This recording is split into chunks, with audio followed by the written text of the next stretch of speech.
oɗon jokkeɗadere fi fulfulde yamɗe jeetati silmaji capantati woni Dakar lamorde Sénégal waktu goto fawi hen to Paris leydi France.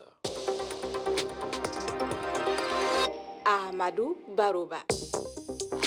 tedduɓe heeɗiɓe fi fulfulde jamalla wale mon bisimilla mon li kabaruji ɗi ko ɓuuri hen tengtude oɗo subaka to Mali fedde kuliyankore jeni waɗi janguji yontere faltide to luluni saraji kerol e Côte d'Ivoire hewɓe mayino hen ko heewi kadi boni hoɗuɓe ngal diwal doguinoɓe nambiyen dogunoɓe moloyi e guure koddade puɗɗima artude e ballal konu laamu leydi ndi ɗum hollitede en man keɗo goto e mabɓe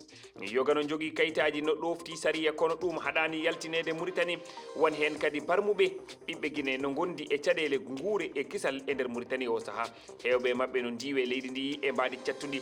daraniɗo Guinénaɓe to Rosso noddi ballal laamu leydi mabɓe mayen gartu hen COP30 to Belém leydi Brésil kawtal leyɗele ɓurde famɗude doole no gondi e kulhuliyeɗe e jewte wonude e waɗude o saaha ɗe noddi leyɗele ɓamtide nambiyen joguiɗe doole ɓeyda kalis gam wallude eɓɓoje alhaali mbayligo weeyo tedduɓe bisimilla moon on calminama on juurama on jettama bisimilla moon e ley kabaruji ɗi Sikasso sara kerol Côte d'Ivoire fedde kuliyankore zenim yani toon e yontere ɓennude nde ha waɗi mayɓe hewɓe e bonnugol kaɓirɗe caggal janggu ngu hoɗuɓe hewɓe e wuuro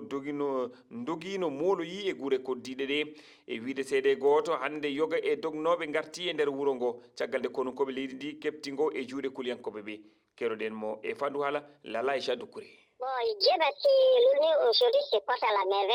yettere Allah jam arti luni hande sababu darde konunkoɓe ɓe ɓiɓɓe wuro ngo noon ina kooli konunkoɓe ɓe no feewi hande ɓiɓɓe wuro ngo hewɓe kooti toon min ni e hooram jignaɓam koɗo am gonno kono hanki jamma ɓe kooti galle mabɓe to luluni o saaha noon réseau ala toon taw jokkodiral ngal weeɓani nde wonno antenaji téléphone aji ɗi koko janano bonna kono noon emin jogui koreji amen dognoɓe autoji hakkude Kadialo e Zegua e Kadialo e Sikasso ko kamɓe dokkata min kabaruji ɗi